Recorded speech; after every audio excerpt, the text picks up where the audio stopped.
Salam alaikum, Azul Flaoun. Bonsoir.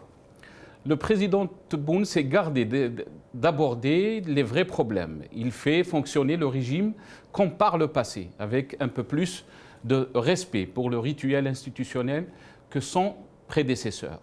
Nommons un jour 15 sénateurs au Conseil de la Nation dont l'opinion réclame la disparition. Président un conseil des ministres chaque mois confus et verbeux le plus souvent, laissant la majorité parlementaire élue grâce à la fraude électorale continuer sa petite tambouille. Scandaleux, énorme mépris à l'égard du peuple algérien, atteinte à la dignité humaine dans tous ses sens. M. Tebboune, qui se prévaut d'avoir conseillé les partis politiques, consulté les partis politiques, les personnalités dites nationales et le corps associatif au nombre de 5018 pour avis dans le cadre de l'élaboration de l'avant-projet de la révision constitutionnelle. Commet un mensonge éhonté. Pire, il joue dans le rayon de l'escroquerie politique. N'ayant pas eu la légitimité par les urnes, il ne peut donc se prévaloir d'une quelconque légalité à entamer des réformes, somme toute à la marge, voire cosmétique. Il a fait aujourd'hui voter dans une assemblée qui est considérée par le peuple illégitime car issue de la fraude, de la corruption et de l'argent sale. Le projet de la réforme constitutionnelle, sans débat, c'est une honte et du mépris. La problématique du système reste posée, puisque ce sont les mêmes méthodes, les mêmes artifices, aucune avancée démocratique, aucun signe d'ouverture, aucun cap ne semble être observé. Bien au contraire, depuis la désignation de M. Tebboune, le régime s'est restructuré de manière plus autoritaire que sous le régime de Bouteflika. Convaincre un électorat désabusé, aux prises avec des soucis matériels de plus en plus criants, de se rendre aux urnes le 1er novembre, date symbolique, ne sera pas facile, est un résultat médiocre, comme à l'élection présidentielle du 12 décembre 2019. Ne mettra pas fin au blocage politique que connaît le pays. Nous vivions sous un régime autocratique, autoritaire, et aujourd'hui, nous sommes dans un état de non-droit où les violations et les atteintes aux libertés sont quotidiennes. Demain, nous vivrons certainement sous une dictature assumée. Le dernier édito de l'organe central de l'armée est assez explicite, par ailleurs, en réclamant que les forces opposées au changement qui tentent d'ébranler la stabilité nationale, ce qui veut dire que toutes les forces opposées au projet de l'état-major et de sa façade civile, M. Tebboune, sont des agents de déstabilisation. Ce passage vaut menace pour l'ensemble des opposants partis, corps intermédiaires et tout ce que compte le pays comme force saine. C'est un avertissement sans frais pour le moment, mais il doit être lu politiquement comme un verrouillage complet du champ politique. Ce dernier éditorial acte par ailleurs l'hégémonie politique de l'état-major sur l'ensemble des institutions du pays et donne la feuille de route au peuple algérien, bien qu'il n'ait pas été mandaté à parler en son nom. L'état-major et l'institution militaire doivent revenir à la raison et écouter ce peuple algérien qui a ébloui le monde par son pacifisme, son civisme et la justesse de ses revendications. N'oubliez pas que vous faites partie de ce peuple veillant. Le peuple vous dit « rejoignez-nous ». Maximilien de Robespierre disait « La démocratie est un État où le peuple souverain, guidé par des lois qui sont son ouvrage, fait par lui-même tout ce qu'il peut bien faire et par des délégués tout ce qu'il ne peut pas faire lui-même ».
Révision de la Constitution, l'APN approuve le projet, le titre de notre émission ce soir.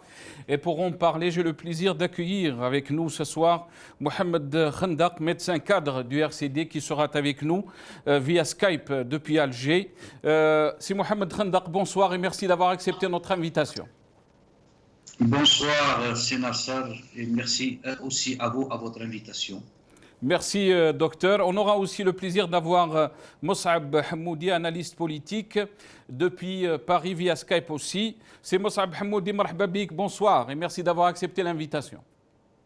Merci pour l'invitation. Bonsoir à toi, Nasser. Bonsoir aux invités et aux téléspectateurs.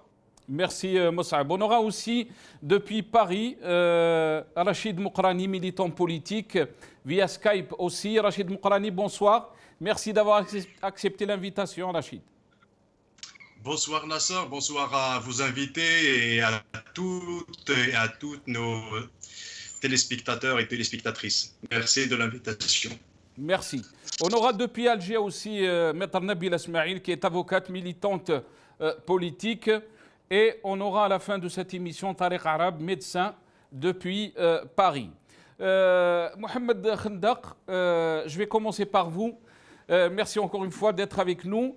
Alors, donc, la révision de la Constitution, l'APN approuve aujourd'hui donc le projet. Le vote est passé. Ce n'est pas une surprise pour les Algériens. Mais qu'est-ce que vous pensez donc de cette action, Mohamed Khandaq? Oui, c'est Nasser. Tout d'abord, moi je n'ai pas, même au RCD, nous n'avons pas à discuter de le projet ou aujourd'hui la Constitution dans la forme et dans le fond.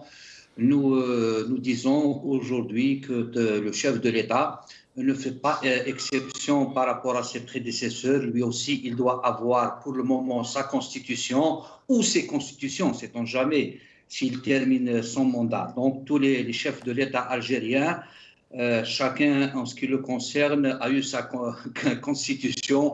Je ne vois pas pourquoi aujourd'hui Tebboune ne fasse pas de même. Non, ce qui est plus grave encore, d'abord, c'est ce coup de force depuis qu'on dénonce celui du 12 décembre, où le peuple algérien n'a pas participé à cette élection. Depuis le 22 février, le peuple algérien demande un changement de régime, un changement de système et beaucoup plus une transition démocratique pour justement discuter de l'État-nation, de l'Algérie et de l'avenir du pays. Et bien sûr, entre autres, une constitution qui pourra un peu donner les grandes bases, les grands principes et les grands préceptes de l'État-nation. Ce régime, ce pouvoir continue à faire la sourde oreille à son peuple, au peuple algérien. Évidemment, il fait passer aujourd'hui sa constitution devant une Assemblée nationale. J'y reviendrai par rapport à cette Assemblée nationale, mais surtout, il fait passer sa constitution sans débat, sans discussion au sein du peuple, d'autant plus que la pandémie a fait son passage par là et toutes les institutions de l'État étaient en panne. Donc, c'est un autre coup de force, Nasser et les amis qui m'entendent et qui me voient, c'est un autre coup de force pour lequel on ne peut pas se permettre de se taire. Très bien. Restez avec pourquoi? Je termine une seule phrase. Et d'autant plus qu'aujourd'hui, cette constitution a été votée par une Assemblée nationale qui est sortie de la fraude, et toutes les assemblées nationales sont sorties de la fraude de l'RCD depuis longtemps, n'a pas cessé de dénoncer ça, mais beaucoup plus aujourd'hui. La gravité de la chose, c'est qu'aujourd'hui, le linge sale se lave entre familles et tout est mis sur la table par rapport au mode de désignation des candidats. Et quand des ministres et des premiers ministres sont dénoncés parce qu'ils ont assumé la fraude, ce n'est pas la première fois, mais aujourd'hui c'est en public, je me demande où va l'Algérie. Très bien. Mossab Hamoudi, je reviens à vous. Où va l'Algérie se pose la question Mohamed Khandaq. Il parle aussi de coup de force. Comment vous voyez le vote donc de l'APN par rapport donc, à cette révision de la Constitution? Certes, les Algériens ne sont pas surpris, non, mais là, on se pose vraiment la question comment on peut gouverner un pays contre la volonté populaire? Bien sûr, c'est déjà bien. c'est déjà très bien que la population algérienne ne soit pas surprise parce que cela montre qu'elle n'a pas perçu le changement. Alors après, dans la configuration, il suffit juste de faire le phrasé pour s'en rendre compte. Nous avons une APN qui a adopté une constitution des militaires qui était héritée de Abdelaziz Bouteflika destitué et de Saïd Bouteflika emprisonné à travers des députés corrompus à 7 milliards. Mais au lieu de les inquiéter, de les enquêter sur leurs pratiques ou de les titiller, ils les ont fait voter. Comment ils les ont fait voter? Pourquoi? D'abord, pour une nouvelle Algérie, donc à travers toute cette chaîne désuète, corrompue, qui doit être plutôt emprisonnée que d'être dans les sièges et siéger. Donc, ils les ont fait voter à l'unanimité présente, parce qu'il ne faut pas souligner que ce n'était pas l'unanimité, c'était l'unanimité présente, parce que ce Doustour, cette constitution des militaires, elle n'accepte même pas de voir la façade qui s'oppose à elle. C'est-à-dire, ils ont demandé à plus que la moitié de ne pas venir, pourtant c'est la moitié qui allait voter contre, juste pour embellir la façade civile, et ils ont gardé le déchet, donc non recyclable au vu de du Hirak, qui est Felen, RND et Hams, etc. Donc, ce qu'on a, c'est même cette absence de voix opposante à l'intérieur de la façade politique, elle est très significative de la supercherie. Et cela montre qu'il y a une schizophrénie très profonde, qui est très proche de la folie. C'est à quoi on s'était habitué depuis Gaïd Saleh et depuis Bouteflika, mais surtout le glissement vers Gaïd Saleh. Et l'APN de Bouteflika adopte la constitution des militaires pour une Algérie soi-disant nouvelle. Vous voyez, ma phrase n'a aucun sens parce qu'elle illustre justement le comportement de ce régime. Par contre, il y a quelque chose à souligner de la part des partis qui essayent de critiquer à demi-mot. Je viens d'entendre le RCD. En fait, ça s'appelle une offre clientéliste parce qu'il faut être très ferme et très clair. Il ne suffit pas de dresser des slogans les uns contre les autres. On n'est plus dans la dénonciation, on est dans l'opposition. Et il faut s'opposer, il faut suivre ce régime parce que les partis qui sont à l'intérieur des parlements et qui essayent d'attraper le bâton par le milieu, c'est pas comme ça. Vous vous trompez. Ça se passe pas comme ça dans un temps de révolution. Il faut avoir des très bien. Restez avec nous, Moussab Hamoudi. On donnera bien sûr le droit de réponse à Mohamed Khandaq par rapport à ce que vous avez dit. Mais avant, on va faire intervenir Rachid Moukrani, militant politique. Rachid Moukrani, merci encore une fois d'être avec nous dans cette émission. Qu'est-ce que vous en pensez donc de ce vote sur la révision de la Constitution à l'Assemblée nationale? Est-ce que c'est une bonne chose? Est-ce que l'Algérie est sur les rails est-ce que l'Algérie, on a parlé bien sûr du projet Nouvelle Algérie, est-ce qu'on est en train de construire ce projet? Tout à fait. Merci beaucoup, Nasser. Je me permets juste, si vous permettez, de rebondir un petit peu sur votre introduction de l'émission. Je trouve, je me permets de prendre un petit peu de distance par rapport à ce que vous avez dit.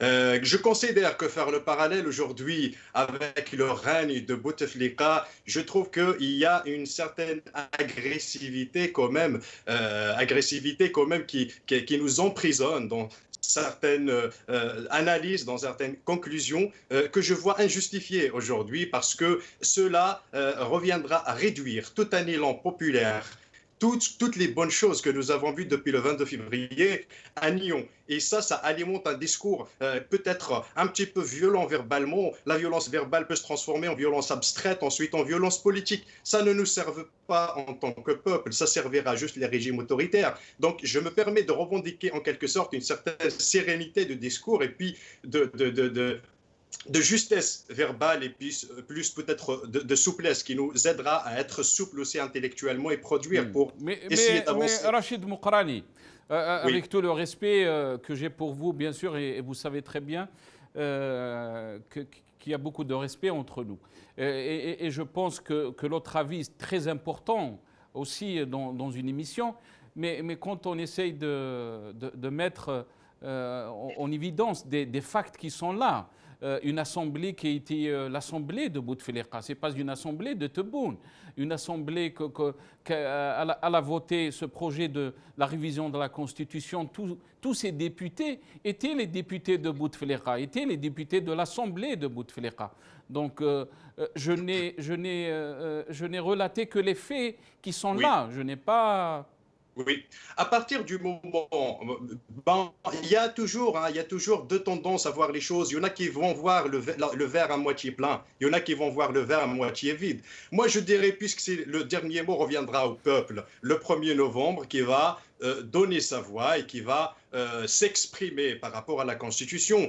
Pour moi, le passage au Parlement actuel, ce n'est que respect de la Constitution déjà existante. Donc pour moi, c'est une formalité et l'essentiel, c'est ce qui se passera le jour, donc le jour où les Algériennes et les Algériens passeront aux urnes. Et de là, Rachid Moukarani, quand Mohamed Khandaq a parlé de coup de force, c'est qu'on n'est pas dans le projet du peuple, parce que le peuple n'adhère pas à ce projet, que je sache.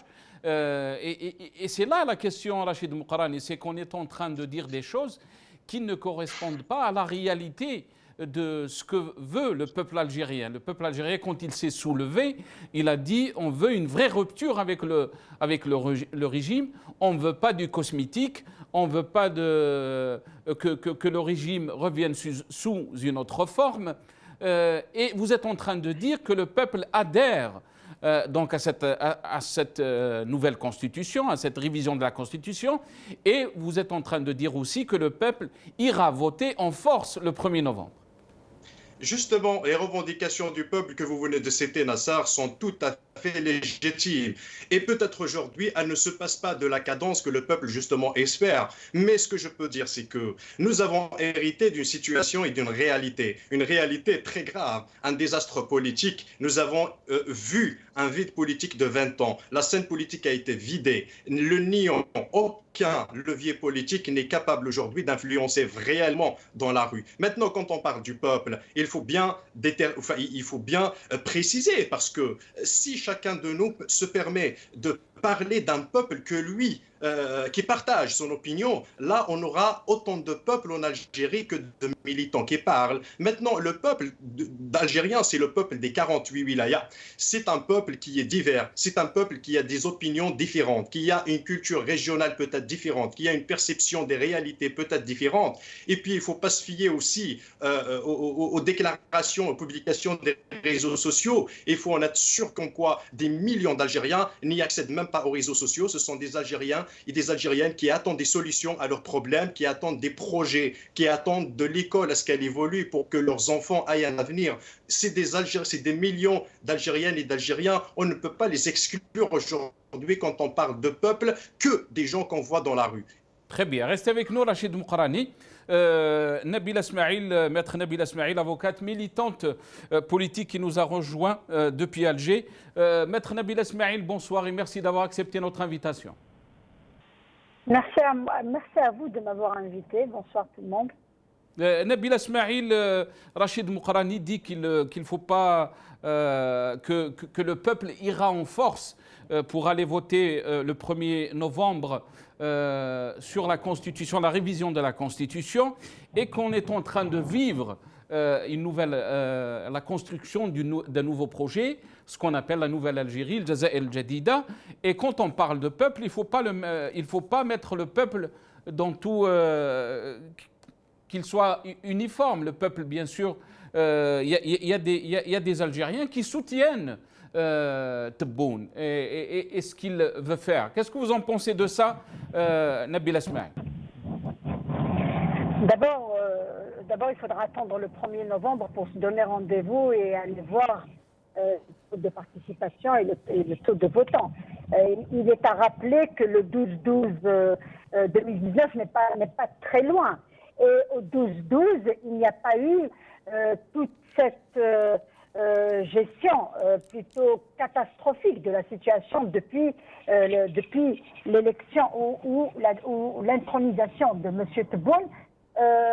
Donc, si on doit parler, si on doit être aussi sûr que le peuple algérien va voter en masse le 1er novembre, ça serait méconnaître le peuple, ça serait renier toute la révolution, ça serait renier les raisons pour lesquelles le peuple est sorti le 22 février, parce que le peuple n'est pas sorti pour chasser Bouteflika, il est sorti pour chasser un système. Et ce système est toujours le même. Chaque président qui vient pense vendre le rêve du changement par une révision constitutionnelle. Or, le peuple a très bien compris que les choses ne changent pas en modifiant une constitution qui, par la suite, devient la victime de ceux qui l'ont mise. Donc, moi, je considère que la constitution passée, à partir du moment où les tenants du pouvoir ont refusé d'appliquer les deux articles que clamait et réclamait le peuple, notamment l'article 7 et 8, je ne pense pas que quand on dit au peuple d'exercer sa souveraineté, on puisse avoir l'audace de l'inviter à venir voter pour une autre constitution qui va encore approfondir la crise du moment où, à la porte de modifications, où on ne sait plus est-ce que c'est un système présidentiel, est-ce que c'est un système parlementaire, plein de contradictions, qui n'a respecté aucune forme, qui n'a pas été le fruit de concertation, qui n'a pas été le fruit de la volonté populaire. Un peuple qui réclame une constituante et en lui voit en plein visage un projet qui est fait et conçu par des techniciens de droit, or que la Constitution est un document purement politique, donc qui doit être l'émanation d'une volonté populaire et d'une volonté politique et d'un programme politique, ça devient une pièce technique. Je considère que ça serait insulter l'intelligence du peuple que de dire que cette Constitution pourrait assouvir le désir du peuple, le désir d'aller vers une deuxième république. Une deuxième république où la souveraineté populaire sera respectée. Restez avec nous, Nabila Smaïl. On va essayer de régler la connexion parce qu'elle est très mauvaise. On va essayer de vous rappeler.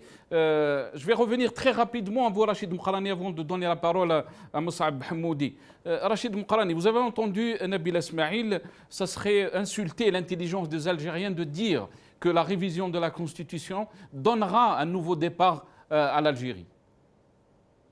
C'est son opinion et que je respecte d'ailleurs, mais ce n'est pas partagé, Il faudra aussi par un moment adopter une méthodologie de raisonnement par rapport surtout à cette démarche, prendre une conclusion, ensuite chercher les introductions pour y aboutir. Donc c'est en quelque sorte une conclusion qu'elle a faite, comme quoi ce sera ce qu'elle pense, et puis elle cherche les introductions. Mais normalement, on commence d'abord par les introductions, ensuite on les développe pour aboutir à un raisonnement. Moi, quand je regarde le parcours qu'on a fait, l'issue, le parchemin de tous les événements qu'a connu l'Algérie depuis les années 90, depuis le début des années 2000, ensuite le Hirak, ensuite qu'est-ce qui se passe maintenant, les lignes qui ont bougé dans les institutions, la évolution de la société algérienne, c'est une évolution énorme, anthropologique depuis 30 ans, on en a connu. Donc le Hirak a été justement le fruit de toute cette évolution. Et l'Algérie nouvelle qui sera le fruit de Hirak. Et ce n'est pas l'inverse. Donc le Hirak n'est pas... donc il ne faut pas inverser les concepts. Juste pour dire comme quoi, aujourd'hui, en regardant tous les paramètres, en regardant dans toutes les directions, en faisant une analyse correcte, avec un esprit objectif en quelque sorte, neutre, on saura très bien comme quoi il y a du nouveau et c'est l'histoire. Très bien. Restez avec nous, Rachid Moukarani. Mohamed Khandaq, je vous ai oublié, Mohamed Khandaq. Il y a du nouveau, Rachid Moukarani dit, après je passerai à Moussab Hamoudi. Mohamed Khandaq. Oui. Il y a du nouveau. Quelle est votre question? Il y a du nouveau et que avec la révision de la Constitution, on est en train de connaître, si vous voulez, une Algérie nouvelle et elle est en train d'aller dans le sens des aspirations du peuple algérien qui est sorti en force, donc le 22 février, d'après Rachid Moukrane. De toutes les façons, moi je m'excuse, Monsieur Nassar, c'est qu'il y a des gens qui se contentent de peu. Nous, on ne se contente pas de peu. Pourquoi? Parce que l'Algérie, depuis 1962, a raté plusieurs occasions de se mettre au diapason de la démocratie et des pays en plein développement social, économique et politique. Alors, c'est pour cela qu'on se dit que pourquoi encore rater une autre occasion où le peuple tout entier est sorti à partir du 22 février et pourquoi ne pas écouter la voix du peuple qui exige une réflexion profonde et fondamentale du fonctionnement de l'État-nation. Je l'ai dit tout à l'heure et je le répète. Pour ceux qui croient qu'il y a du nouveau, ils sont libres de croire. Mais ce que nous vivons, nous, en Algérie, je ne pense pas qu'il y ait du nouveau parce que déjà, dès le départ, le texte fondamental qui devait régir et qui doit régir tout un avenir d'une nation et d'un État et d'un peuple est fait passer de force dans une Assemblée nationale croupillon issue de la fraude et de la corruption. Alors je me permets, où est le principe fondamental de faire fonctionner des institutions issues du choix populaire? Où est le principe même, je me pose la question, où est le principe même de que ce que dit Tebboune à chaque fois d'une Algérie nouvelle? Est-ce qu'on commence un texte fondamental pour une Algérie nouvelle avec une Assemblée nationale issue de la fraude et issue de l'argent sale? Je pose cette question aux amis présents au niveau de votre émission. Quant à notre ami qui dit que nous tenons le bâton au milieu et que de la Sahara-Ouest, mon ami, je vous invite, en faisant appel à votre honnêteté intellectuelle, de voir le parcours du RCD, ses positions vis-à-vis de ce pouvoir et tout ce qu'il a fait pour essayer de changer les choses. Et je ferme la parenthèse.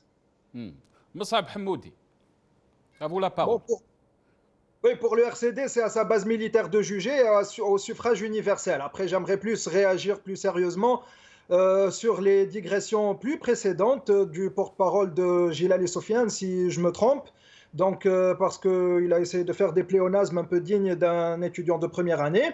En fait, quand on parle d'agressivité, c'est pas l'agressivité, il faut voir l'agression dont d'ailleurs Gilali Sofiane prend part comme porte-parole officieuse du régime militaire. Et donc, quand on dit que violence verbale, violence abstraite et réelle, c'est une mauvaise digression, ça se passe pas comme ça. Et donc, la méthodologie doit être réparée. Le problème est que, ailleurs, c'est que le peuple veut reprendre ses institutions, puis, par la suite, aller voter en force et non pas par la force. Le régime des généraux sécuritaires et de la police politique lui offre la deuxième option. Et il préfère qu'il vote par la force ou qu'il s'efface. Or, la situation actuelle est une situation de révolution. Tout ça est terminé et visiblement, Sofiane Gilal, il ne connaît pas la vie démocratique et la vie parlementaire. C'est pour ça qu'il faut parce que juste pour vous dire qu'on n'est pas responsable par rapport à ce que vous êtes en train de dire à Sofiane Gilali, que la chaîne n'est pas responsable de vos paroles et que vous êtes le seul responsable parce que Sofiane Gilali n'est pas là pour répondre à ce que vous êtes en train de dire. Oui, absolument, j'aurais souhaité, mais je suppose que vous l'avez invité, qu'il a refusé. En tout cas, les coups de force, c'est pas de la violence? J'aimerais bien poser la question. Est-ce que les coups de force de ce type et de l'ingérence des militaires et du militaire dans la politique, est-ce de la violence? Oui ou non? Bien sûr que si, parce que ça n'existe pas dans la vie démocratique. En plus, ces élections, il faut le savoir, parce que tout le monde parle des élections comme si c'était un fait accompli et tout va bien. Non, ces élections avec cette façon-là ces élections vont plonger encore le régime dans sa crise et il n'aura aucune issue. C'est que le problème, c'est que ce régime est dans un état de déconfiture au point où il ne peut pas voir plus loin que son nez. Il n'essaie que des fuites en avant, non pas court terme, mais à un terme très très réduit, qui n'offre pas de solution. C'est-à-dire que demain, la population sort dans la rue, ce régime tombe. Ça, il le réalise très bien. La question dont il a parlé, Rachid Moukrani, il a dit que vous parlez du peuple comme s'il était homogène, comme s'il était un seul peuple, alors qu'il y a d'autres peuples, il y a d'autres Algériens qui approuvent la politique de Tebboune, si on peut dire. C'est une confusion méthodologique entre deux concepts, le concept de peuple et le concept de communauté. Le peuple est un seul, mais il y a plusieurs communautés. Il y a la communauté religieuse, la communauté scientifique, la communauté artistique, la communauté journalistique, etc. Donc il y a confusion entre les deux. Le problème est que Tebboune lui-même reconnaît, tout menteur qu'il soit, que 80% de la population est contre lui. Les résultats des élections donnent beaucoup plus, quasiment 98% des électeurs contre lui, c'est-à-dire que sur 42 millions d'Algériens, pour Tebboune, ou pour les militaires, parce que Tebboune n'est que le maillon faible, il n'y a qu'à peu près 2,5 millions d'Algériens. C'est-à-dire que si on était dans une démocratie qui se respectait, 2 millions d'Algériens ou une population au nombre de 2 millions dans la rue, ça entraîne la chute d'un régime. C'est ce qu'on a vu un peu dans les démocraties. Le problème ici, c'est qu'il y a deux termes aussi qu'il ne faut pas bafouer, qui sont fraude et légitimité. Ce régime, maintenant, il est face à face devant le peuple. Il n'y a ni Tebboune, ni Jarrad, ni rien du tout. Il y a les généraux militaires sécuritaires des Mokhabarat contre la population. Eux, leur aspiration était de rebâtir le mur qui les cache, mais ça ne marche plus. Il est tombé depuis Gaïd Saleh. Maintenant, que ça soit Bouzid, que ça soit Shafiq Msbah, que ça soit Rachdi, on les voit et ils le voient, nous sommes face à face. Ils essayent de gagner, de gratter du terrain, ils n'arriveront pas. Ils instrumentalisent le Covid, mais à la moindre reprise, ils vont être dans l'embarras et justement, c'est ce qu'ils savent pertinemment. C'est pour ça qu'on a Jarrad qui repousse la rentrée scolaire, Belhimer qui sort des affabulations comme quoi il n'y a pas de prisonniers politiques. Mais la question, est-ce que cela offre une réponse à la crise du régime? Parce que ce n'est pas la crise des Algériens, c'est la crise du régime. Et bien sûr que non. Très bien, restez avec nous, Moussab Hamoudi. Si vous voulez rebondir, Rachid Moukarani, par rapport à ce qu'a dit Moussab Hamoudi. Franchement, je préfère même pas lui répondre à quelqu'un qui se permet de parler d'un monsieur qui n'est même pas présent sur l'émission. Je pense que c'est une agitation d'un électron libre qui si on reste sur le débat de notre sujet, Rachid Moukarani, comme ça, on ne va pas essayer de déborder. Les téléspectateurs attendent un débat qui va enrichir donc ce qui se passe comme débat en Algérie par rapport à la situation politique. Donc restons dans le débat. Rachid Moukarani. Il n'y a pas de souci, Nasser, vous pouvez en être sûr. Je veux juste prendre ça comme un phénomène, en fait. C'est comme beaucoup de gens qui découvrent un petit peu la parole, qui découvrent la politique le 22 février, et ils pensent que marcher chaque vendredi, hurler, crier, après ensuite rentrer chez eux et verser leur désespoir, et verser sur des militants qui essayent de construire, qui essayent d'apporter des idées, qui essaient d'analyser objectivement. Je trouve ça dommage peut-être, mais j'espère qu'ils vont s'autocritiquer, qu'ils vont voir les choses autrement. Voilà. Mais sinon, Mohamed Khandaq, je pense que vous voulez dire quelque chose. Nasser, juste une précision, si vous permettez. Allez-y, Mohamed Khandaq. Si vous permettez, M. Nasser. Non, écoutez, c'est très simple. C'est bien qu'on parle de communautarisme, ce n'est pas le cas en Algérie, qu'on parle de peuples différents d'une région et d'une autre. C'est une autre richesse, que ce soit sur le plan culturel, mais les revendications sont les mêmes, du nord au sud, de l'est à l'ouest. C'est une démocratie sociale, c'est l'égalité des chances, c'est la distribution des richesses du pays d'une manière assez intelligente et assez correcte, et offrir un peu les chances de réussite à tous les Algériens. Ce n'est pas le cas, M. Moukarani. Donc bon, je respecte ce que vous dites, mais globalement, les revendications sont communes. C'est démocratie sociale, c'est développement du pays, M. Moukarani. Très bien. Merci beaucoup, M. Nasser. Si vous permettez juste... Très rapidement, on doit faire intervenir Nabil Esmaïl. Allez-y, Rachid. Oui, donc vous avez dit que nous, on ne se contente pas de tout, hein. Monsieur Nasser, je respecte aussi votre opinion, mais moi, je pourrais dire aussi qu'à force de vouloir tout, on risque de tout perdre. Et ça aussi, c'est une Je n'ai approche pas qui dit s'agit tout, de raison. j'ai dit peu. On ne se contente pas de peu. J'ai pas tout. J'ai dit on ne se contente pas de peu parce que l'Algérie a raté des occasions depuis 62. On a toujours raté des occasions où le peuple a été à la hauteur de ce que nécessite le pays et le régime n'a pas pris ces occasions comme moyen d'aller de l'avant. Très Il bien. a beaucoup plus travaillé le clanisme et le népotisme. Rachid Moukrani, ce n'est pas mon opinion, c'est l'opinion de Mohamed Khandaq. Juste pour Ah oui, clarifier. moi je l'assume. Et je l'assume.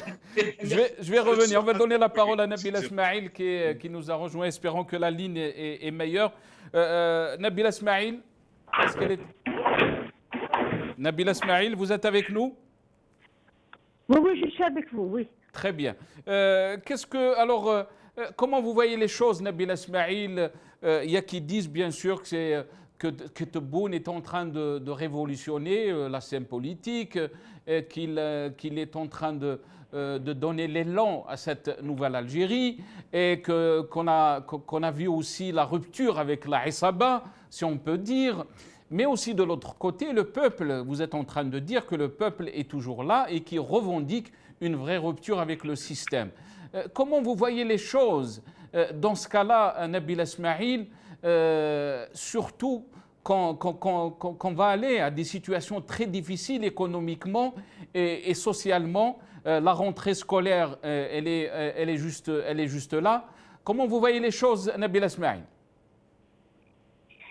Moi, je considère que, d'abord, ce qui me désole, c'est que chaque fois qu'il y a débat autour des questions cruciales pour le pays, la querelle dans le sens où on se noie et on perd beaucoup d'énergie à répondre à X ou à Y, alors que nous avons l'obligation, en tant qu'élite, si j'ose dire, de répondre aux aspirations d'un peuple. Il y a un seul peuple qui a décidé d'opérer un changement dans un système de gouvernance qu'il a subi depuis 1962. Donc nous, on se perd dans les divergences au lieu d'essayer de nourrir les points convergents, les points sur lesquels on est d'accord. Donc, même le peuple, quand il nous entend parler, nous entend nous quereller entre nous, il nous rejette. Il finit par dire finalement c'est les mêmes. Ceux qui nous gouvernent au moins, ils se querellent, mais on ne les entend pas, mais nous, on se donne un spectacle.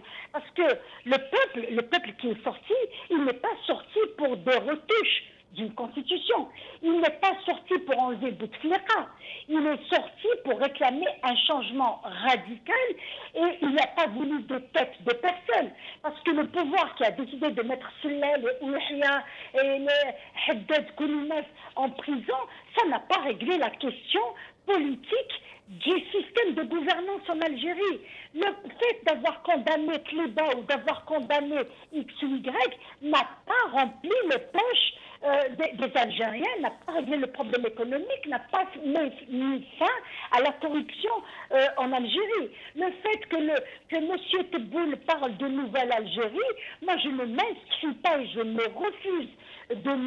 refuse de m'inscrire dans cette nouvelle Algérie qui continue à être caractérisée par des arrestations et des condamnations qui n'ont aucun fondement juridique.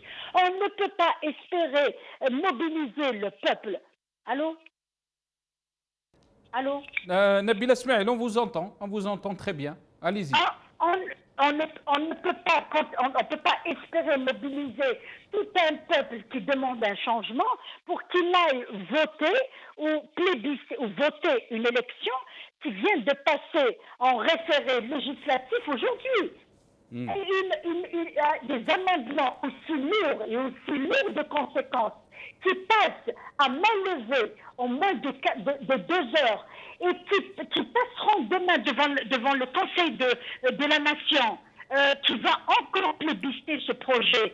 Mais c'est considéré que ce peuple est soit immature, soit mineur, ou soit amnésique. Parce que c'est ce même Parlement et c'est ce même Sénat qui avait adopté en Merci. plein Hirak la loi sur les hydrocarbures un vendredi et samedi.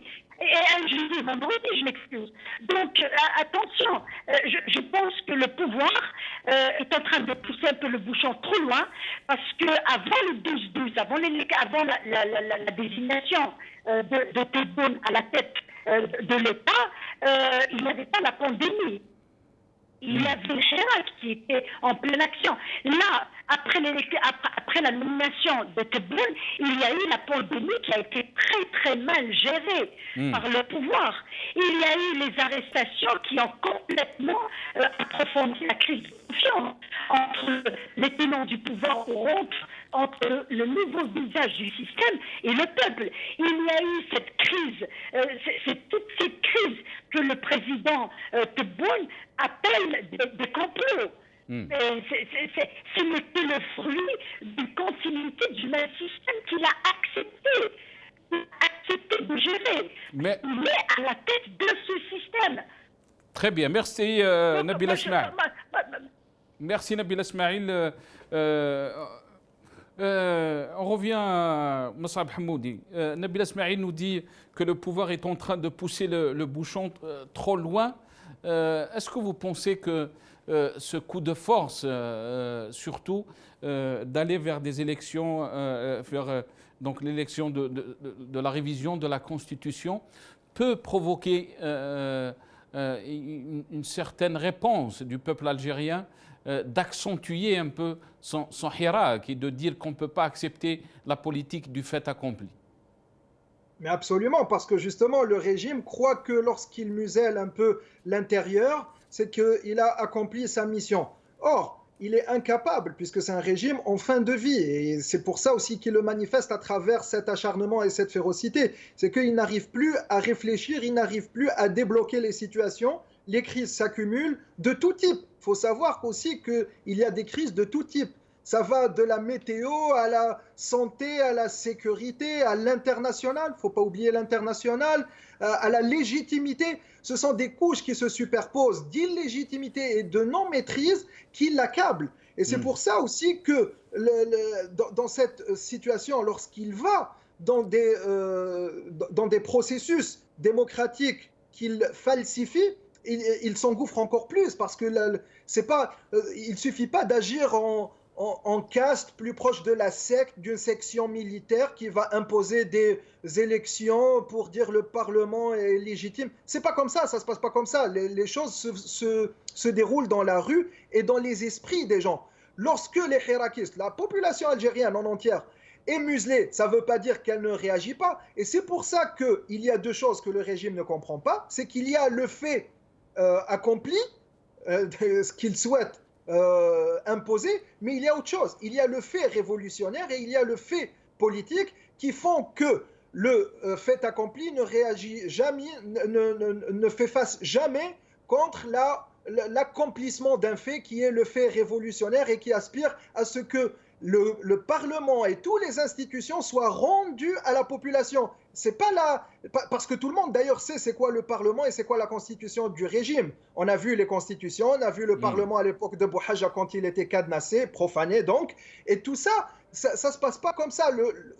La population algérienne, la société, parlons plus précisément algérienne, est très marquée par la profanation du régime militaire. Et moi, je suis étonné, par exemple, des porte-paroles de Gilal et Sofiane, pourquoi ils ne parlent pas de la police politique? Parce que non seulement ici, il y a organisation des votes avec passage en force, mais avec la désignation de quelqu'un qui va les organiser, ce qui est antidémocratique. Parce que M. Chorfi, son rôle d'organiser les élections, c'est pas son rôle. Et c'est un rôle qui ne devrait pas exister parce que normalement, le comité est indépendant pour gérer, pour organiser les élections. Donc on est dans des situations absurdes. Bon, il y en a qui essayent de justifier, mais il n'y a pas de souci, ça tombe à l'eau puisque c'est trop criant. Et le problème reste posé en face du régime militaire et de la police politique. Où allez-vous et quelle solution offrez-vous à votre crise? Très bien, restez avec nous, Moussab Hamoudi. On va essayer juste d'aller entendre donc ce qu'a dit Chenni, le président de l'APN, Slimane Chenni. On va essayer d'entendre ce qu'il a dit dans cette vidéo et on revient à nos invités. الذي احتضن من قبل أول نوفمبر 54 أعظم ثورة أنتجت الاستقلال والحرية، وأعاد حضوره بشكل أقوى وأكثر إصرارا في حراك 22 فبراير 2019 الذي غير كل الموازين وأوقف المهازل التي كانت تحدث في وطننا، وأعاد الاعتبار لصوت الشعب كما أعاد له الموقف والاعتبار في معادلة صناعة القرار في بلادنا. إننا على ثقة بأن شعبنا سيحتضن التعديلات التي جاءت في هذا الدستور، لأنه يتضمن تغييرا جوهريا عما كان في السابق، سواء تعلق الأمر بمراحل إنجازه أو بمضامينه التي أبعدت شبح الشخصانية والاحتكار والهيمنة إلى ممارسة توسيع الصلاحيات وتوزيعها على المؤسسات واستشراف الأزمات والاستعداد للتحولات المجتمعية، كما أنها حافظت على اجتماعية الدولة في تجاوبه مع اهتمامات وانشغالات المواطن وأولوياته، وفي ضمان حقوقه وترسيخ عناصر هويته بعيدا عن كل نزعة حزبية. وإنه من الإنصاف أن ننسب الفضل لأهله، أن نثمن التزام السيد رئيس الجمهورية بوعده بإجراء استفتاء على الدستور وفي العام الأول من عهدته رغم الأزمة الصحية وتداعياتها المتعددة والمتشعبة، من خلال مقاربة متميزة على الاستفتاءات الماضية، مما أضفى على التميز في منهجية الأعداد والمضامين اختيار أول نوفمبر تاريخا لهذا محمد خندق, qu'est-ce que vous voulez de plus?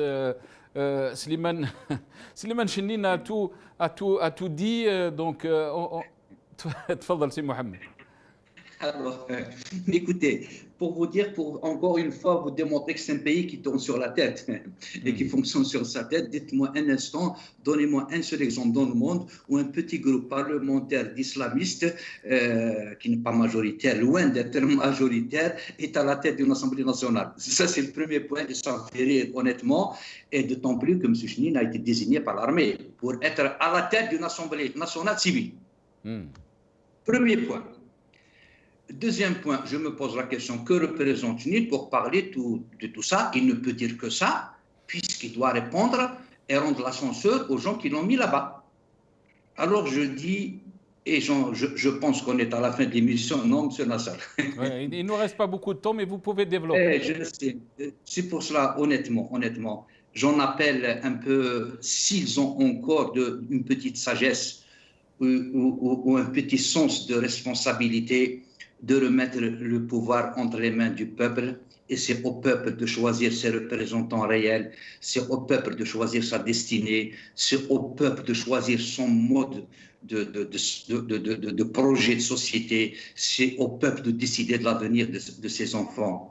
Je vais vous dire encore une autre chose, M. Nasser, et les amis qui sont présents avec nous, je les remercie d'abord de m'écouter. Nous n'allons pas nous taire. Nous allons continuer à nous battre. On a pris du temps, certes, vu les moyens que ce pouvoir a eu pour museler, pour emprisonner, pour faire taire les forces vives de ce pays, mais devant cette situation, nous n'allons pas nous taire.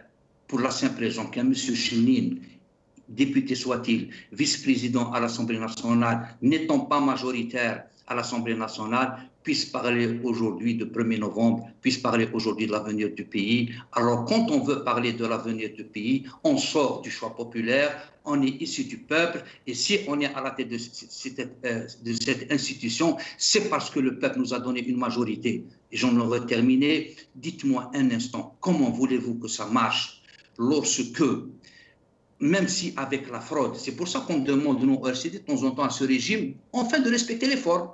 Vous avez fraudé, vous êtes donné une majorité, au moins, pour la forme, désignez votre Premier ministre de la majorité.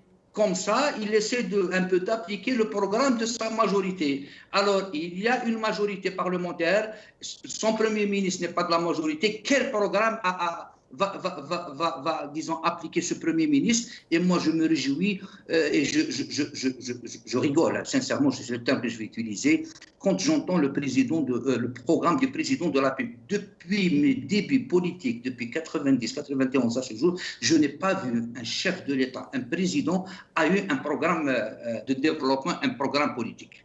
Très bien. Restez avec nous, Mohamed Khandaq. Rachid Moukrani, je reviens à vous.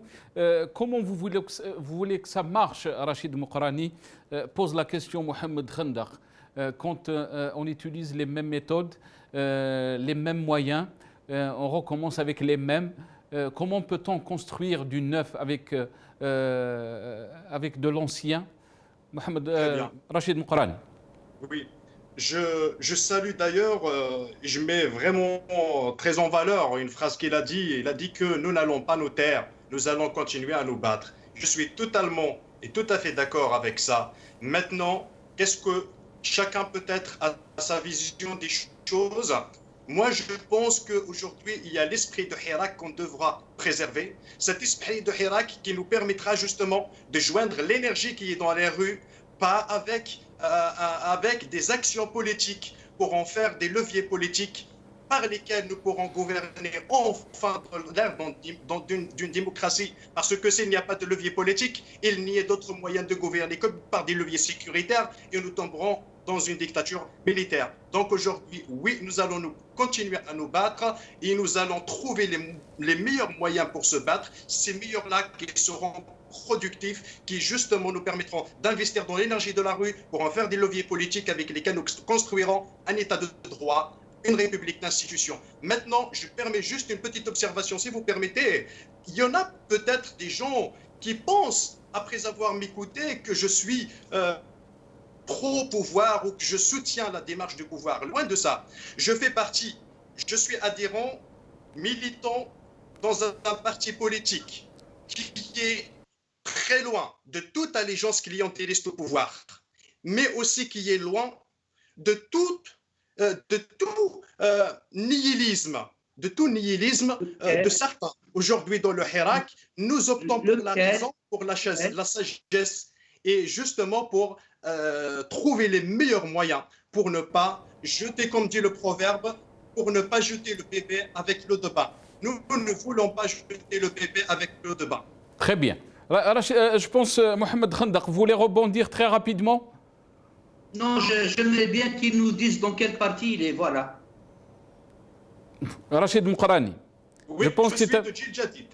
Le parti de Dr Sofiane Djilani, justement d'ailleurs, que certains se permettent de commenter et qu'il exige ou bien qu'il suggère qu'il dise certaines choses. Il faut savoir que ce monsieur Dr Djilani, justement, a fait une étude anthropologique de l'évolution anthropologique de la société algérienne depuis 30 ans. Hein, et il a prévu justement l'évolution, à partir de cette évolution sociétale, qu'il y aura un jour le Hirak, il était parmi les premiers qui étaient dans la rue. Et ça, c'est très facilement vérifiable. Et cet esprit-là, on peut le trouver chez tous les militants du parti. Votre président et votre idéologie, vous ne l'avez pas fait tout à l'heure. On n'a pas d'idéologie, monsieur. Hein. Très bien. On que vous sous-entendez. On va donner la parole à Moussab Hamoudi. Moussab Hamoudi. Un politicien ne prédit pas, il construit, ce n'est pas un prophète.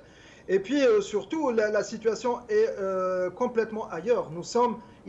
On ne jette pas le bébé avec l'eau parce que le slogan est très clair. Les généraux à la poubelle, on jette les généraux à la poubelle puisqu'ils se sont mêlés de ce qui ne les regarde pas. Au lieu de se performer dans leur caserne et surveiller les frontières, ils se sont mêlés de la vie politique, c'est un numéro 1, mais pire encore, ils l'ont complètement détruite. Et donc actuellement, le problème, c'est que ce régime ne peut être, maintenant c'est ancré dans les têtes, ce régime ne peut être ni réformé, ni réparé. Il doit chuter. Dans l'expression artistique, dans les chansons, dans les dessins, dans les slogans, dans l'inconscient, dans le conscient, dans le vécu de la population algérienne, isqat an-nidam. On ne peut pas islahuhu et on ne peut pas taslihuhu. La question, mais aussi, Moussab, isqat an-nidam, qu'est-ce que ça veut dire? Est-ce que vous voulez détruire les institutions de l'État? Est-ce que vous voulez يعني تخربوا الجزائر كيفاش راهم يقولوا هما؟ يعني il y a aussi cette responsabilité de l'Hirak ou aussi de donner une claire vision d'un projet de société qui peut alterner donc ce régime. Il y a deux choses d'abord qu'il faut définir, l'État et le régime. Souvent, il y a les cercles des généraux sécuritaires, des mukhabarat, ils entretiennent ça, ils travaillent dans leur labo obscur pour entretenir cette confusion. Or, il y a ces deux concepts qui, l'un est l'État, le deuxième est le régime. En fait, quand il y a un régime, a fortiori de type militaire, qui est constitué à partir des cercles d'individus, il annule automatiquement l'État parce que l'État, ce sont les institutions. Quand il y a l'avènement d'un État fort démocratique avec ces institutions, cela annule les cercles restreints, les couloirs obscurs et les régimes, surtout de type autoritaire militaire. Donc, il suffit juste que ces généraux aient la volonté de faire la dernière action politique, de rendre le pouvoir aux civils, de rentrer dans leur caserne, et là, le processus changera. Et d'ailleurs, on risque de découvrir des choses énormes. On risque de découvrir une nation sans administration. ولكن la question aussi, ils peuvent vous dire le rendre à qui شكون يعني لمن نعطوا هذا يعني le pouvoir. On le donne aux civils, mais d'abord, il faut manifester la volonté. Bien sûr, il y a un processus. Le problème, c'est que le Hirak a proposé de rentrer dans ce processus à la contrepartie de donner des gestes forts pour qu'il y ait un climat serein. Ça a été rejeté par les généraux, par la police politique qui ont préféré la violence et ils sont en train de faire des escalades violentes avec des assassinats entre guillemets qu'il faut élucider parce qu'on a vu à Borj Bouaririj l'avocat Tarek Saddam qui était quand même très fortement percuté par une voiture qui ressemble aussi à une liquidation politique. On voit aussi les intimidations, on voit aussi les médias qui sont complètement à genoux, on voit que les militants des moindres jusqu'aux plus grands qui sont enfermés dans les cellules, on voit que maintenant on s'attaque même aux avocats.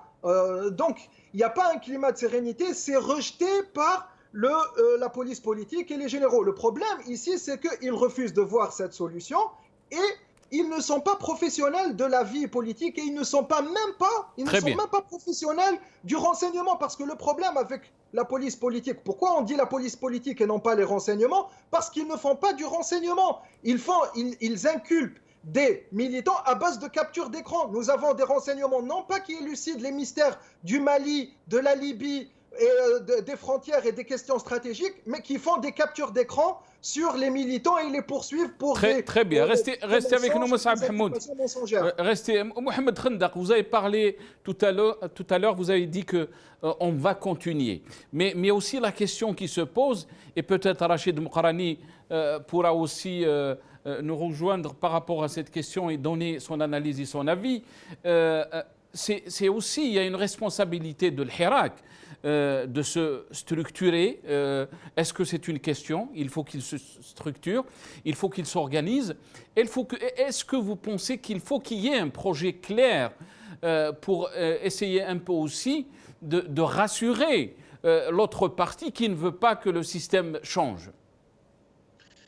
De toutes les façons, M. Nasser, d'abord, c'est vrai qu'il y a le Hirak et personne ne s'attendait avant le 22 février à ce qu'il y ait le Hirak et qu'il fasse balancer par le régime, des têtes du régime, parce que le régime est toujours le même. Ça d'une part, c'est vrai que je ne sais pas, tout ça a empêché le 5e mandat, c'est bien, mais toujours est-il, vous savez, il y a le Hirak, il y a les forces vives de ce pays, il y a les intellectuels, il y a les syndicats et tout ce beau monde qui aspire à une Algérie basée ou définie comme État-nation avec ses grands principes. C'est tout ce beau monde qui doit se réunir, qui doit se parler, qui doit discuter pour faire face à ce régime.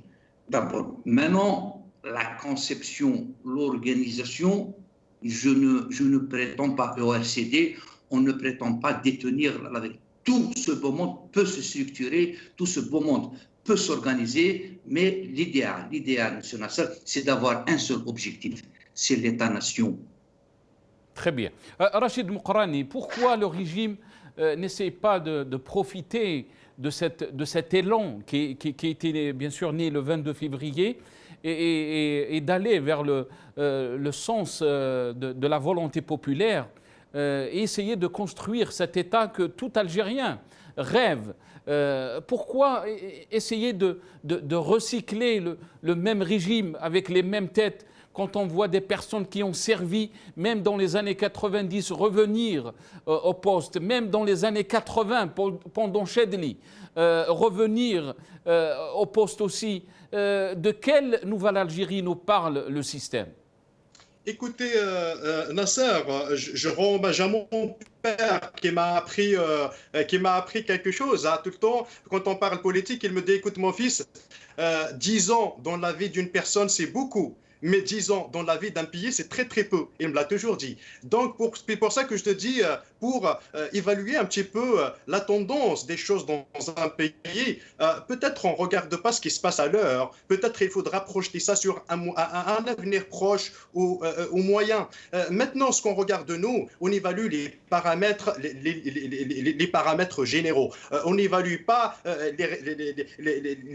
ce que les médias aujourd'hui nous livrent, les déclaration du président de l'APN ou autre. Nous, ce qu'on regarde, c'est les institutions. Est-ce qu'elles ont changé de l'intérieur? Oui. Est-ce qu'il y a une vraie volonté de lutter contre la corruption? Oui. Est-ce qu'il y a des mesures qui ont été prises dans ce sens? Oui. Est-ce que la société a évolué? Oui. Est-ce que le contexte géopolitique a évolué? Oui. Est-ce que toutes les planètes se sont alignées pour un vrai changement en Algérie? Oui. Alors, je me permets... Rachid Moukrani, vous parlez de la Suède, du Danemark, de la Norvège. Excusez-moi, je parle de l'Algérie en laquelle je crois et pour laquelle je milite. Très bien. Mohamed Khandaq. Tout a évolué en Algérie, les institutions sont stables, on est en train de faire la guerre au Issaba. Tous ceux qui ont été impliqués dans la corruption, la dilapidation des richesses algériennes sont en train d'être jugés et jetés en prison. Est-ce que ce n'est pas un changement, ça?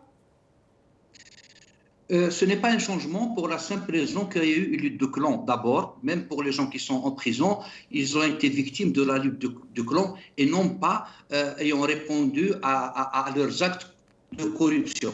C'est une lutte de clans et qui continue aujourd'hui, ça d'une part. De deux, quand notre ami de Gil El-Jadid nous parle de changement, il est libre de voir ce qu'il veut de positif, mais je lui pose la question suivante. Dans tous les pays du monde, quand un président de la République arrive à son jour de mandat, il fait un bilan. Donnez-moi un seul domaine, monsieur de Djildjadid, Simkrani, un seul domaine, un seul département où on voit déjà un début d'application d'une politique de changement. Ce ne sont que des discours, ce ne sont que des conseils de ministres où le chef de l'État invite ses ministres et donne des instructions. Aucun ministre aujourd'hui, et je vous le dis et je vous le confirme, n'a la latitude et la prérogative de gérer comme il le voit, selon son programme, d'autant plus qu'ils sont tous venus d'horizons divers, même pas de partis politiques. C'est pour ça que je vous dis, c'est la majorité qui doit gérer un pays. C'est la majorité parce que la majorité, c'est un parti politique ou un ensemble de partis politiques qui s'entendent sur un programme. Donnez-moi un seul département. Depuis décembre à ce jour, on est presque à une année où on voit une lueur, on voit des résultats dans tel ou tel département, M. Mokhran.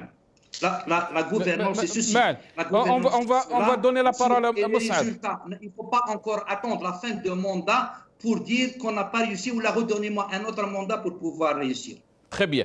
Moussab, très rapidement, parce qu'il ne me reste pas beaucoup de temps, je sais que vous organisez une marche, Moussab, le dimanche 13 à Paris. Si vous pouvez nous en parler par rapport à cette marche. Pourquoi cette marche? Dans quel but? Oui, Nasser, c'est la grande marche de la diaspora. Donc, ça s'inscrit dans une série d'une escalade d'actions qui va avoir lieu de façon assez ponctuelle et qui seront à chaque fois, chaque événement sera annoncé au fur et à mesure. Les mots d'ordre seront l'état civil et non pas militaire, la dissolution de la police politique et la libération des détenus. Bien sûr, cette fois, l'itinéraire sera plus ostentatoire. La marche ira de Place de la République à Paris et fera une percée jusqu'au cœur de Paris, jusqu'à Place de la Concorde.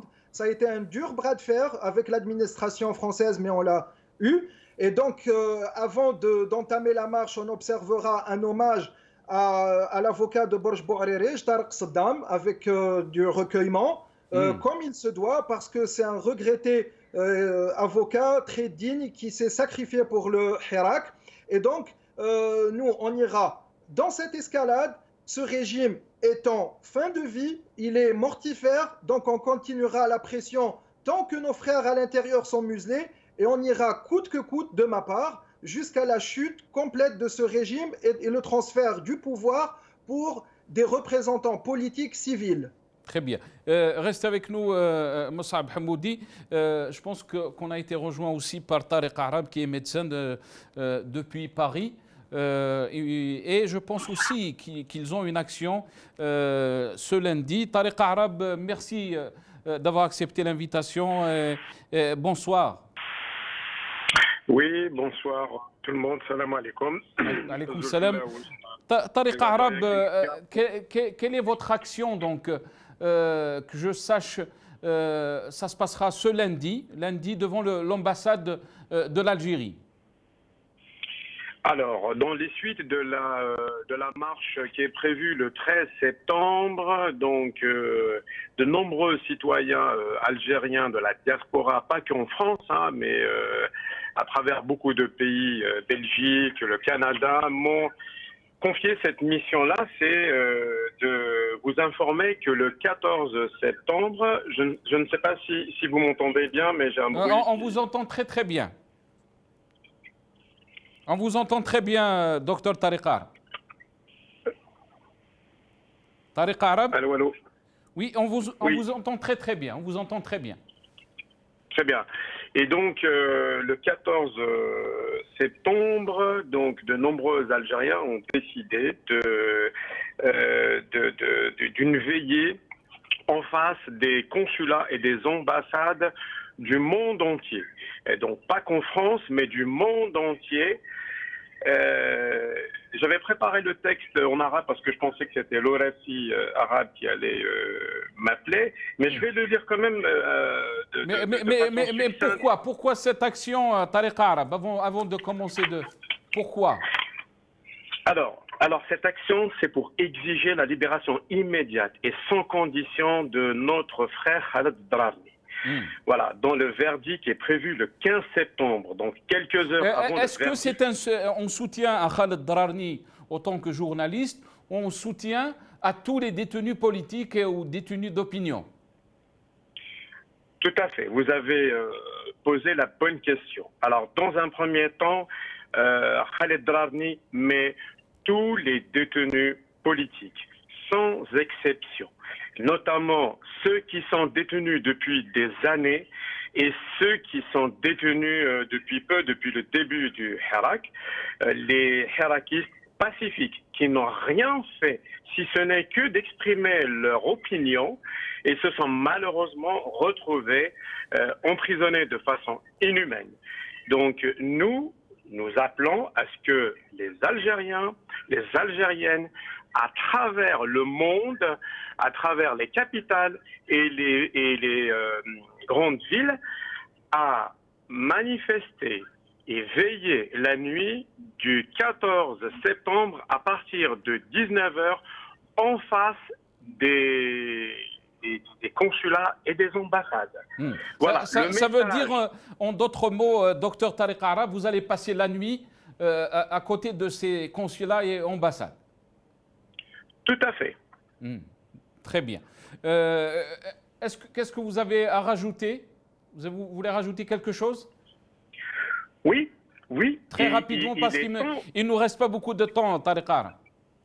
Oui, il est temps maintenant de passer à une autre phase. On en a marre de ce qu'on voit. C'est inadmissible ce qui est en train de se passer. Il n'y a pas très longtemps, notre frère, l'ami, s'est fait emprisonner de façon inhumaine, sauvage. Nous ne pouvons plus continuer à voir ça. Nous appelons à une instauration d'une véritable démocratie, à ce que ce régime dégage. Tout est clair, tout a été dit par le peuple. On veut appliquer l'article. Très bien, merci docteur Tariq Arab. Je m'excuse, je n'ai pas beaucoup de temps, je dois donner la parole aussi aux invités que j'ai avec moi. Merci à vous, Tariq Arab, médecin, qui est avec nous depuis Paris. Je pense que Nabil Ismail est avec nous. Nabil Ismail? Oui, je suis avec vous. Désolé Nabil Ismail, maître Nabil Ismail, on a eu beaucoup de soucis avec bien sûr la communication, mais je vous promets de vous inviter dans une autre émission. Très rapidement, Nabil Ismail, Tariq Arab est en train de dire on est en train de vivre un moment historique par rapport à notre pays. Un coup de force de là, le peuple qui dit dernier mot, Nabil Ismail. Le dernier mot, il n'y aura jamais un dernier mot parce que la lutte continue et elle doit continuer comme elle a commencé, c'est-à-dire pacifiquement avec beaucoup de détermination. Là, il ne faut pas oublier que le pouvoir est en train de jouer pendant une période où le peuple ou bien le Hirak est suspendu à cause de la pandémie. Il ne faut pas considérer que les avancées du pouvoir, c'est le Hirak qui a perdu ou qui perd du terrain. Là, le pouvoir est en train de jouer tout seul. Il n'a pas d'adversaire en face. Donc il ne faut pas qu'on dise que il ne faut pas que l'idée que le Hirak a échoué se propage entre le peuple. Ce serait très dangereux. Et ce qui est encore plus provocateur, c'est tout à l'heure, j'avais écouté l'intervention du président de la PN qui a l'exclusivité d'être un président d'une assemblée avec une minorité. Quand il dit que le Hirak, le plus grand danger, ce serait qu'il nous confisque le Hirak comme nous ont confisqué l'indépendance de son peuple. Donc nous devons protéger notre évolution. Et on n'a pas le droit de laisser, de l'offrir à ce régime. Merci Nabil Ismail, merci à vous. Désolé pour la qualité du son. Très rapidement, je vais finir avec vous, Rachid Moukrani, Mohamed Khandaq et Messab Hamoudi. 1 minute chacun, très rapidement, s'il vous plaît. On nous presse, on nous dit qu'on doit terminer cette émission. Rachid Moukrani, le peuple est en train de se mobiliser. On ne peut pas aller à l'encontre de sa volonté de changer les choses. Vous avez entendu la diaspora, comment elle s'est mobilisée, et vous avez entendu Dr Tariq Arab. Pourquoi le régime ne veut pas écouter son peuple? Très bien, mais je tiens juste à rappeler quand même que par rapport à la diaspora, il ne faut pas oublier qu'on a plus de 6 millions d'Algériennes et d'Algériens en France. Donc un vrai travail quand même, c'est d'essayer de les politiser pour les attirer justement vers tout ce qui concerne le politique algérien. Donc ça c'est un point. Et puis, en dernier mot, j'espère juste préciser comme quoi, surtout, une phrase qui se répète donc, et que M. Mohamed d'ailleurs a évoqué tout à l'heure, tourner le bâton du milieu. Et il est temps aujourd'hui de faire la part des choses. Avoir des opinions centristes, être modéré, ce n'est pas tenir le bâton par le milieu.